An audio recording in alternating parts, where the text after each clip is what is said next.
तो अब हम यहाँ पे बात कर लेते हैं प्रोटॉन के बारे में कि इसकी डिस्कवरी यहाँ पे किसने करी और कैसे करी। तो सबसे पहले हम यहाँ पे डिस्कवरी ऑफ प्रोटॉन की बात कर लेते हैं कि यहाँ पे सबसे पहले किसने करी। तो सबसे पहले जो यहाँ पे एग्जिस्टेंस प्रोटॉन्स का ढूंढा था वो यहाँ पर किसने ढूंढा था, वो यहाँ पे ई गोल्डस्टीन ने ढूंढा था। और जो यहाँ पे इनका पूरा नाम होगा वो यहाँ पे क्या होगा, यूगन गोल्डस्टीन। तो मैं यहाँ पे लिख देता हूँ यूगन गोल्डस्टीन। और इन्होंने जो यहाँ पे खोज करी थी वो यहाँ पे किसकी करी थी, प्रोटॉन की करी थी। और कब करी थी वो भी मैं यहाँ पे लिख देता हूँ, इन्होंने यहाँ पे करी थी 1886 में। कब करी थी, 1886 में। शॉर्ट फॉर्म में इनको यहाँ पे ई गोल्डस्टीन बोला जाता है या नॉर्मली गोल्डस्टीन भी लिखा जाता है। तो यहाँ पे जो एग्जिस्टेंट ढूंढा था वो यहाँ पे गोल्डस्टीन ने ढूंढा था। और इसके बाद जो यहाँ पे खोज करी थी इसको और आगे तक जो लेके गए थे वो यहाँ पे लेके गए थे अर्नेस्ट रुथरफोर्ड। इनको नॉर्मली यहाँ पे रुथरफोर्ड भी बोला जाता है। और आपने आगे पढ़ना है रुथरफोर्ड एक्सपेरिमेंट। उन्होंने यहाँ पे प्रोटॉन की खोज करी थी और वो यहाँ पे न्यूक्लियस के अंदर होता है वो भी इन्होंने यहाँ पे बताया था। तो अभी हम यहाँ पे बात कर लेते हैं यूगन गोल्डस्टीन की, इन्होंने यहाँ पे प्रोटॉन की डिस्कवरी कैसे करी। तो इन्होंने भी यहाँ पे क्या करा था, डिस्चार्ज ट्यूब से ही इनकी खोज करी थी, किसकी, प्रोटॉन की। और मैं आपको पहले बता चुका हूँ कि डिस्चार्ज ट्यूब में यहाँ पे क्या क्या चीज़ें होती हैं। यहाँ पे हमारा कैथोड होता है, एनोड होता है। कैथोड पे नेगेटिव चार्ज होता है, एनोड पे पॉजिटिव चार्ज होता है।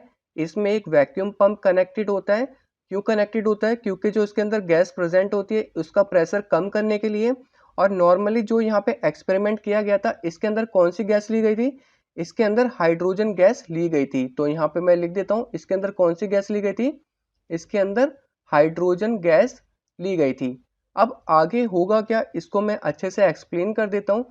जैसे ही हम यहाँ पे हाई वोल्टेज जनरेटर को कनेक्ट करेंगे तो यहाँ पे होगा क्या, जैसे ही यहाँ पे कैथोड रेस का इलेक्ट्रॉन हाइड्रोजन गैस के इलेक्ट्रॉन से टकराएगा तो वो यहाँ पे क्या करेगा, हाइड्रोजन गैस के इलेक्ट्रॉन को वहाँ से रिमूव कर देगा।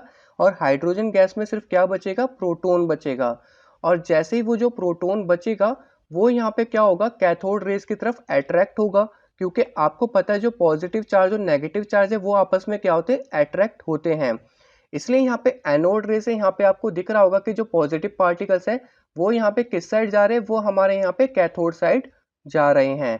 और अगर मैं इसके पीछे यहाँ पे जिंक सल्फाइड की कोटिंग कर देता हूँ या फ्लोरोसेंट की कोटिंग कर देता हूँ तो इसके पीछे हमें यहाँ पे रेड ग्लो दिखाई देगा। कोटिंग करने से पहले हमें यहाँ पे कैथोड में छोटे छोटे यहाँ पे क्या करने पड़ेंगे, होल करने पड़ेंगे, जिसकी वजह से जो यहाँ पे एनोड रेज है वो यहाँ पे इसमें पास कर पाए और पीछे यहाँ पे कोटिंग से टकरा के और वहाँ पे ग्लो दिखा पाए। तो इसके यहाँ पे कोटिंग पे टकराने पे कौन सा ग्लो होगा, यहाँ पे रेड ग्लो होगा। और यहाँ पे होगा क्या, जब हमने यहाँ पे इलेक्ट्रॉन की खोज करी थी तो वहाँ पे हो क्या रहा था, कैथोड से एनोड की तरफ रेज जा रही थी। बट यहाँ पे इसके अपोजिट होगा, इसमें यहाँ पे एनोड से कैथोड की तरफ जाएंगी और हाइड्रोजन जो गैस का यहाँ पे क्या होता, प्रोटॉन था, वो यहाँ पे कैथोड की साइड अट्रैक्ट होगा। अगर हम यहाँ पे कैथोड पे छोटे छोटे होल कर देते हैं तो जो वहाँ पे एनोड रेज जा रही थी वो यहाँ पे रेड ग्लो दिखाएंगी अगर हम यहाँ पे इसके पीछे कोटिंग कर देते हैं। और इसके पीछे जो हम कोटिंग करेंगे वो हम यहाँ पे किसकी करेंगे, जिंक सल्फाइड की करेंगे। किसकी करेंगे, यहाँ पे जिंक सल्फाइड की करेंगे। और कोटिंग करने से ही हमें यहाँ पे पता चलेगा कि यहाँ पे क्या हो रहा है, एनोड से कैथोड की तरफ कोई रे यहाँ पे जा रही है। अब हमें यहाँ पे पता कैसे चला कि ये जो यहाँ पे जा रहा है वो यहाँ पे प्रोटॉन है, क्योंकि हमें पता है कि जो प्रोटॉन है उस पर पॉजिटिव चार्ज होता है। और अगर मैं यहाँ पे इसमें मैग्नेटिक फील्ड इंट्रोड्यूस करवाता हूँ, अगर मैं यहाँ पे पॉजिटिव चार्ज यहाँ पे इंट्रोड्यूस करवाता हूँ तो जो यहाँ पे एनोड रेज है वो यहाँ पे क्या होंगे, रेपेल होंगे और यहाँ पे डाउनवर्ड डायरेक्शन में मूव करने लगेगी। अगर मैं यहाँ पे पॉजिटिव की जगह नेगेटिव चार्ज इंट्रोड्यूस करवाता हूँ तो वो यहाँ पे क्या होंगे, अट्रैक्ट होने लगेगी। जिसकी वजह से हमें यहाँ पे पता चल जाएगा कि प्रोटॉन पे यहाँ पे क्या होता है, पॉजिटिव चार्ज होता है। और वैसे अगर मैं यहाँ पे कोई भी मैग्नेटिक फील्ड इंट्रोड्यूस नहीं करवाता हूँ, जो यहाँ पे एनोड रेज है वो बिल्कुल स्ट्रेट लाइन में क्या करेंगी, फ्लो करेंगी। होप आपको यहाँ पे डिस्कवरी ऑफ प्रोटॉन के बारे में समझ में आ गया होगा। अगर फिर भी कोई डाउट रह जाता है तो आप कमेंट सेक्शन में कमेंट कर सकते हैं।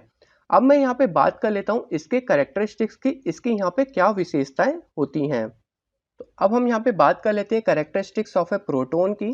तो इसमें यहाँ पे दो कैरेक्टरिस्टिक्स हैं, दो विशेषताएं। एक तो हम यहाँ पे इसके मास की बात करेंगे और दूसरा हम यहाँ पे इसके चार्ज की बात करेंगे। तो सबसे पहले जो हम यहाँ पे बात करेंगे वो इसके यहाँ पे किसकी बात करेंगे, मास की बात करेंगे। तो मैं यहाँ पे लिख लेता हूँ मास ऑफ अ प्रोटोन। अब हमें यहाँ पे पता होना चाहिए कि प्रोटोन पे कितना मास होता है। तो मैं आपको यहाँ पे एक चीज बताना चाहूंगा, जो यहाँ पे प्रोटोन का मास होता है वो यहाँ पे हाइड्रोजन एटम के बराबर होता है। तो फर्स्ट पार्ट में हम यहाँ पे लिख सकते हैं mass of proton is equal to mass of hydrogen atom. तो नॉर्मली मैं यहाँ पे लिख लेता हूँ मास ऑफ प्रोटोन किसके बराबर होता है, यहाँ पे हाइड्रोजन एटम के बराबर होता है। तो normally mass of proton equal to hydrogen atom. क्योंकि जो हाइड्रोजन एटम होता है इसमें यहाँ पे न्यूट्रॉन नहीं होता, इसमें सिर्फ इलेक्ट्रॉन और प्रोटॉन होता है, और वो भी सिंगल सिंगल होता है। तो इसलिए यहाँ पे mass of proton hydrogen atom के बराबर होगा। सेकंड जो पॉइंट है यहाँ पे, वो यहाँ पे जो मास ऑफ हाइड्रोजन एटम है वो कितना होता है, 1 एटॉमिक मास यूनिट के बराबर होता है। और इसका जो यहाँ पे रिलेटिव मास होगा वो भी हमारा यहाँ पे क्या होगा, 1 एटॉमिक मास यूनिट के बराबर होगा। तो नॉर्मली हम यहाँ पे लिख सकते हैं इसका जो हमारा यहाँ पे रिलेटिव मास होता है, इसका जो यहाँ पे रिलेटिव मास होता है प्रोटॉन का, वो हमारे यहाँ पे क्या होता है, 1 यू होता है। यू मतलब यहाँ पे इसको mu बोला गया है, AMU एटॉमिक मास यूनिट। तो नॉर्मली शॉर्ट फॉर्म में हम इसको यहाँ पे क्या लिखते हैं, 1 यू लिखते हैं।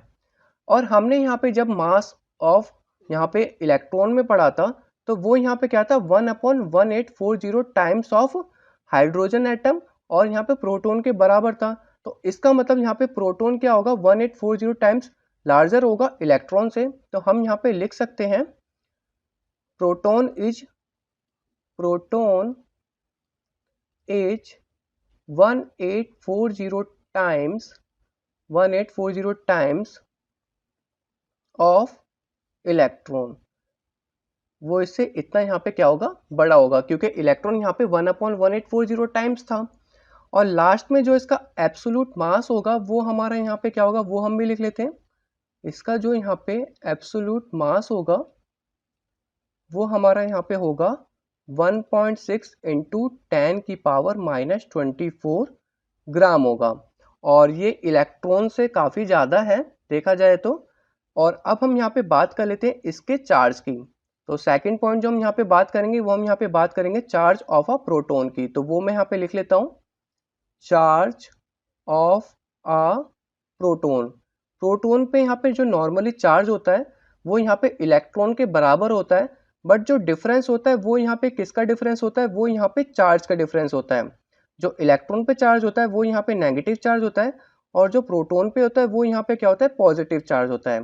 तो हम यहाँ पे लिख सकते हैं जो उसका चार्ज होगा वो यहाँ पे होगा पॉजिटिव 1.6 इंटू 10⁻⁻19 कूलम होगा। और कूलम यहाँ पे क्या होता है, चार्ज की यूनिट होती है, ये आपको ध्यान में रखना होगा। तो 1.6 इंटू 10⁻⁻19 कूलम होगा। और जो इसका यहाँ पे रिलेटिव चार्ज होगा वो यहाँ पे क्या होगा, +1 होगा। और इलेक्ट्रॉन का जो यहाँ पे रिलेटिव चार्ज था वो यहाँ पे नेगेटिव था, और ये यहाँ पे पॉजिटिव रहता है, तो इसको यहाँ पे लिख देते हैं +1 होगा। और जो यहाँ पे चार्ज ऑफ प्रोटॉन है वो यहाँ पे क्या होगा, इक्वल होगा और अपोजिट होगा किसके, इलेक्ट्रॉन के, जैसे कि मैंने आपको पहले ही बताया था। तो होप आपको यहाँ पे कैरेक्टरिस्टिक्स और डिस्कवरी आपको समझ में आ गई होगी। अब हम आगे पढ़ेंगे न्यूट्रॉन के बारे में।